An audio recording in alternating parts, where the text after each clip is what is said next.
Very pleased to be joined by the Butler Bulldogs head coach, LaVall Jordan. He'll head into his fourth season in the 2020-21 campaign. Coach, I appreciate you taking the time today. And before we get to basketball, which is certainly mundane in retrospect in what's going on in our world, this has been quite a week in our world. The social injustice in our country certainly leading all storylines. And wanted to just start by asking you how you would reflect on the recent events, the killing of George Floyd, and the state of our world right now. Yeah, John. Thanks for having me. Good to see you. It's a difficult time, but at the same time, I think we're all going through it, going through pain, going through hurt and heartbreak.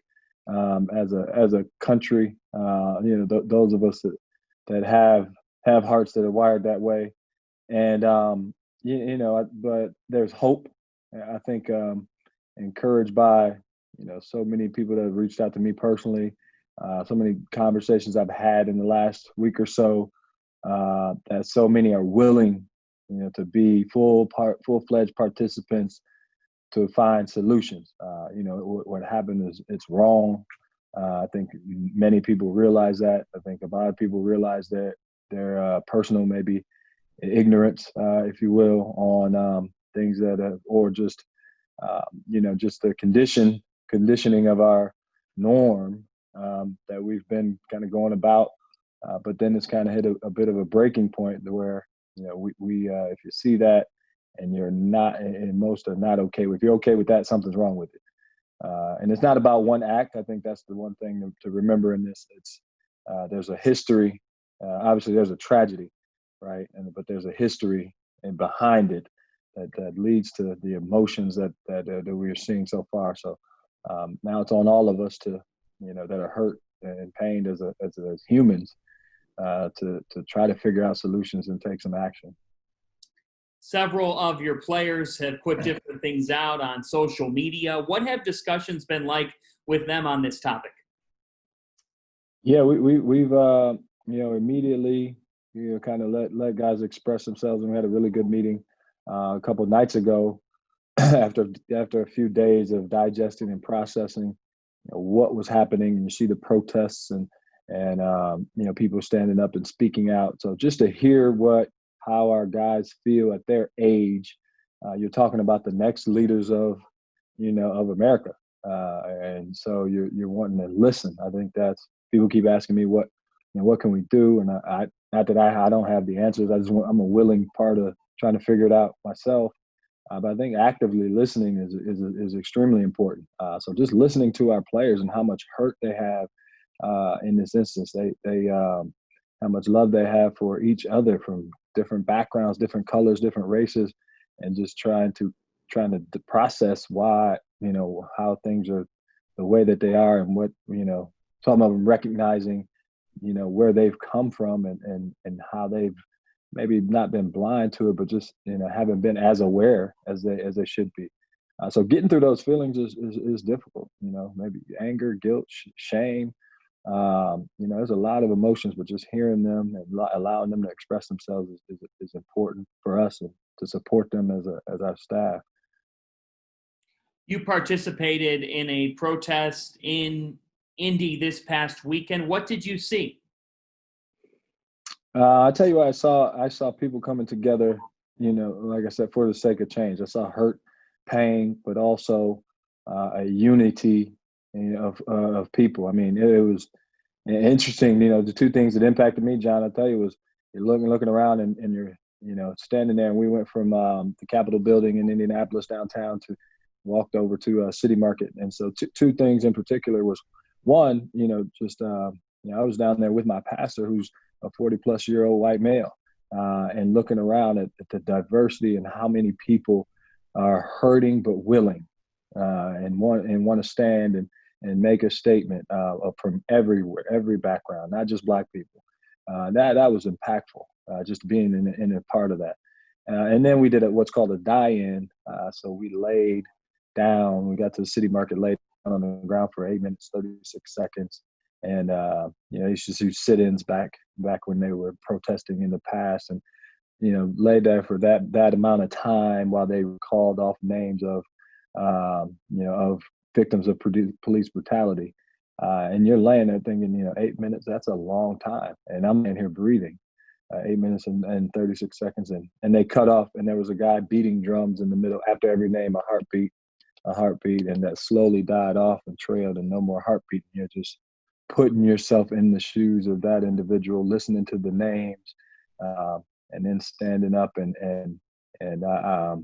standing arm in arm with people from all backgrounds, and just trying to support change. I have to say, Coach, one takeaway from the last few days is the culture within Butler University. The Butler way carries many meanings, and Barry Collier, your athletic director, has been very forefront on the media efforts and getting the messaging out there. Your president, James Danko, has also put out several different things, and I've seen it from your program and the other programs within Butler. And one thing a lot of people are talking about is change within departments, within different areas. It would appear to me, looking at these things, action is needed, but there is a culture in place at Butler University that has already, long before now, supported these types of efforts. Yeah, I think what you appreciate at a place like Butler is, you're not suppressed to speak on these types of things. From President Danko to Barry to myself to the players, the other coaches in the athletic department, to be able to share and express your feelings and opinions, and then to work together, in terms of the Butler way, coming together to try to find solutions within our teams, within our athletic department. Obviously, Barry is vocal about it, and just trying to come together and figure out how we can help our students on campus, with President Danko, how we can help our student athletes create more awareness, educate better. And so there's a unification in those efforts and in that mindset. And, obviously there's this uncomfortable conversations that are going to happen across, the country with your friends, inside organizations, but those have to happen to be able to move things, forward. Not that, and maybe some places they weren't as bad as others, but there's still progress to be made. But you got to listen to how people feel in order to take those steps, and then try to get some action steps behind it.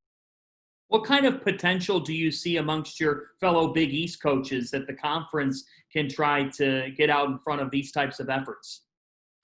Yeah, I think I've paid attention to, and as guys have started to speak out more, and I think us being unified. I think that's you think about COVID-19 and what's happened and globally, and now this instance has brought things back to the forefront. It wasn't like this isn't new, but it's back right in our faces, in the front of our minds, is coming together. Like, if we all don't come together in social distance for the sake of humanity, right? That's the right thing to do, to look out for your brother, black, white, or otherwise, right? That you need to do that. We need to follow with the policies that are in place, or the guidelines, or what people are recommending. And now in this effort, again, coming together, it's going to take all us coaches in the Big East and across the league. I think you look at the Big East and how it's set up with five black head coaches. That speaks volumes in a profession where there's that people say that needs to improve, and it does need to improve. But I think our league is in full support of just being a unified effort for speaking loudly and not apologizing, maybe for those expressions.